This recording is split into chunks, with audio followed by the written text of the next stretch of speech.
Ladies and gents, welcome back to Food Review Club. I'm very, very excited about this review. Since doing our content with Salt Bay, Nusret, we've been inundated with messages from steakhouses, recommendations of your local steakhouse where you think you do it better, cheaper, better value, more theatre, if that's even possible. Turns out I've got one on my doorstep, Mina Steakhouse. Never been before. I'm starting to feel a little bit stupid now, because when you step inside, start walking into a wonderland. Come with me, and we'll dive a little bit deeper into what they do here and how they do it, and eat some food with some theatre. Let's go.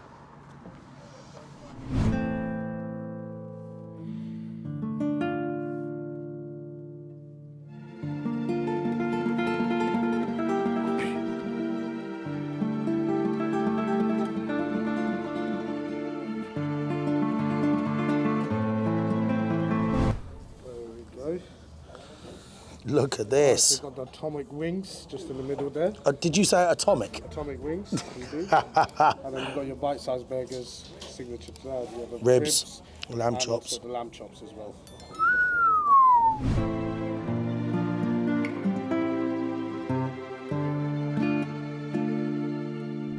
The starters have arrived. Callum, thank you very much, sir. What an amazing little sharing plate of food that is. We've got 3 bite-sized burgers, lamb chops, ribs, and atomic wings. The word atomic scares me a little bit, I'm not gonna lie. You're gonna love this. Probably gonna love it, but we've got 4 pints of milk on standby, just in case.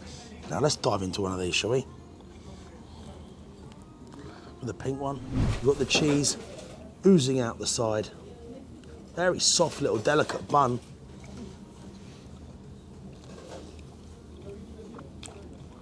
Wow, smiling. First thing I noticed there was the incredible cheese sauce. Wow, onto the lamb chops. Great.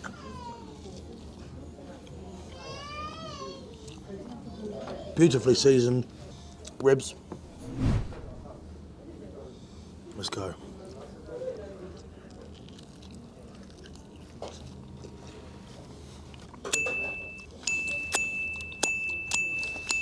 This is all absolutely beautiful. Got the pomegranate seeds, tomato, very well presented. These ribs were delicious. The mini burger was great. And I suppose we've got this atomic wings. They look really good though. All right, let's do it. They look really good. Look at the size of it. That's massive. I don't think it's called atomic because of the size, Jess. So we've got a big outer crust. Big chunky wing.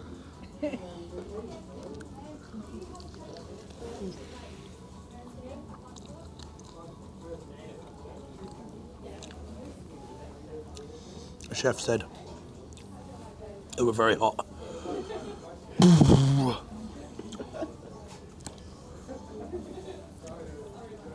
Someone get the milk. That's hot. Very nice. I'm gonna bosh the rest of this, and then we're gonna have the main event.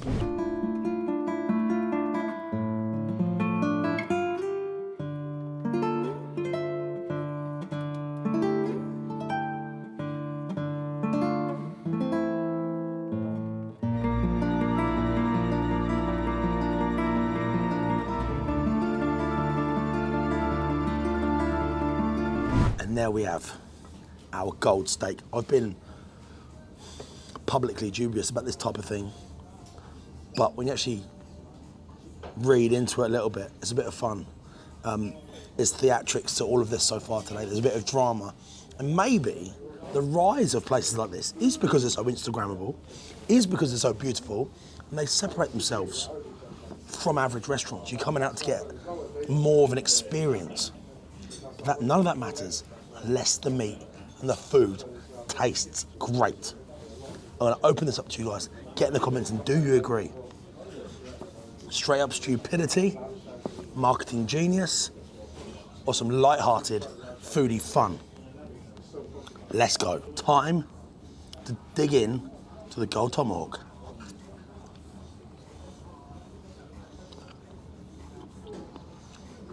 Now, very, very good flavour. This is not an expensive piece of Wagyu. However, it is 900 grams to 1,000 grams a kilo of glorious tomahawk beef. An incredible cut, full of flavour.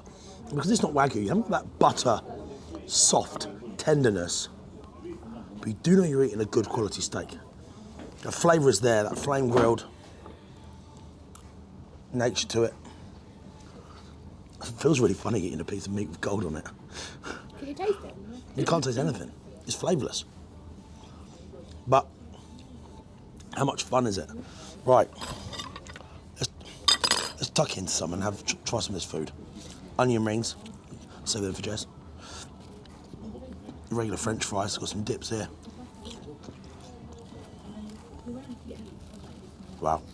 So, along with the incredible steak, we've got peppercorn, a garlicky, creamy sauce, and the Mina special sauce.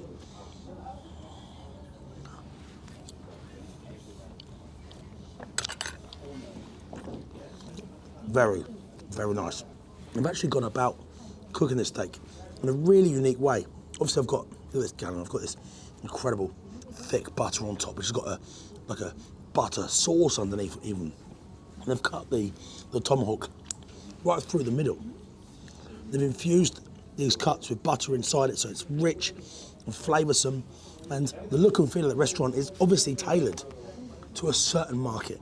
Someone who wants to be Instagrammed, someone who wants to show their food in a nice environment. I know that's not a lot of you people watching it now, or is it? Is that the way the world is going? Covering a steak in gold is virtually useless, other than the fact that gold, for as long as mankind can remember, is a signal of wealth, rarity, money, status, standards, symbolic. And to put it on a bit of food is actually, maybe actually a bit of fun. Or is it stupid? Get in the comments. Huh? It's good on the gram. It's good on the gram. People will take a picture. It's photogenic. People are gonna take pictures of your food surrounded by beautiful flowers. And I know if you go out on a date, is your date gonna wanna go up to the local pub and have hammock and chips? Or they wanna come out here and feel special and have a bit of theatrics with gold tomahawks? I think they cracked it. Interesting. Get in the comments and let me know.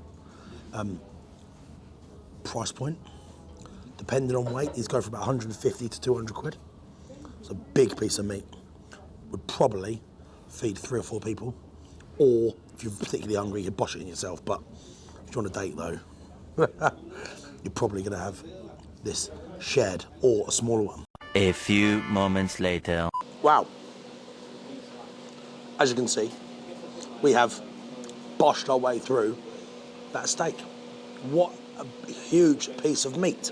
Now, that piece of meat like that does come with its own challenges. Now, for me, cutting through it like that at the sides to put butter in is probably not the best idea when you're trying to retain that flavour and moisture. So when you do cut through the meat, you've got a nice even sear on the outside. That being said, I like the idea, and I think a lot of other people would probably really enjoy that flavour it brings. Maybe I'm a steak snob, I don't know. We've got desserts coming over now. Fingers crossed, they live up to the bill.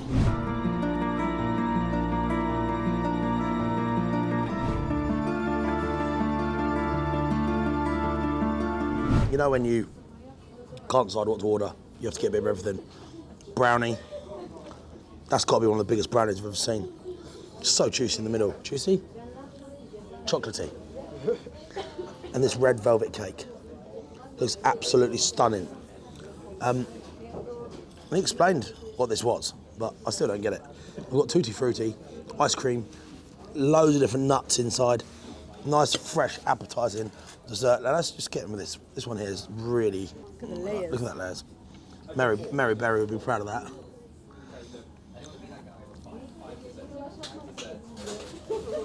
That's delicious. Really, really good. In fact, incredible. You got a stiff, hard layer on top, biscuit base. Inside, beautifully soft red velvet sponge. In fact, talking about that, I want to have some more. Everyone's favourite, the brownie.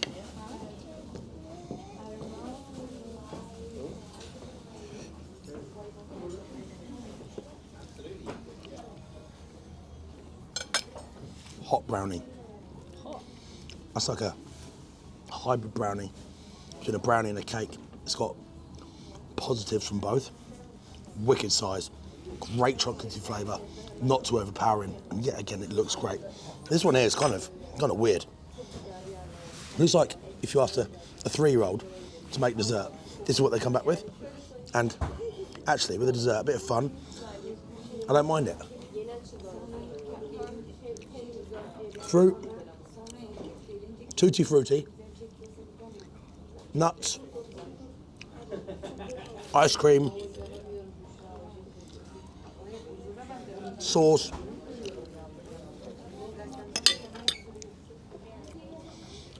kind of weird, but I really like it. There we have it. We've got a lot to process here. Let's chow down. Let's go outside for the concluding thoughts. So there we have it. Our review of Mina Steakhouse here in Cambridge. Callum behind the camera was saying on a Friday night they have DJs, performing artists inside, providing one hell of an experience for you guys who are coming in, which is very interesting. We too have had a great vibe and a super experience from this place. The food was great. I mean, for me personally, the steak having been cut into like that, but filled with butter, was an interesting concept. And I don't think it was my favourite way to cook a big piece of tomahawk like that. That being said, everything else we had was absolutely great. It really was. There was fun, theatrics, and that felt like an experience. And that's very important when you go out for food. And I think this type of restaurant that does have an eye at Instagram, let's just say it out here, Instagram and that type of clientele probably has got more legs of surviving than one that's tucked away in a basement somewhere. But that's up for you to decide. Get in the comments now, because this is a topic for debate. Do you agree? Because I know I'd love to find out your opinion. Now guys, time for a score. I'm gonna give this a 7 out of 10. And probably the only thing that's holding that back is the way they cut that steak. But again, that's just my opinion. I loved everything about it. The team behind the bar and those involved in the place were super welcoming. Love what they do. But if you know any other steakhouses that can compete or provide that type of, or any restaurants that could provide that type of experience, let us know. And if you're new to the page, please give us a like, give us a follow, and hit the subscribe button if you're watching on YouTube. That would be absolutely great. From myself, Callum behind the camera, Jess waiting in the warm car. That's the review. People licking your lips, checking the dips. We're checking out the best of the bunch, so you can get your best breakfast, dinner, or lunch. It's Matt D and Jess coming with a food review. We've been traveling, trying to find the best foods for you. Yeah, now that's a review.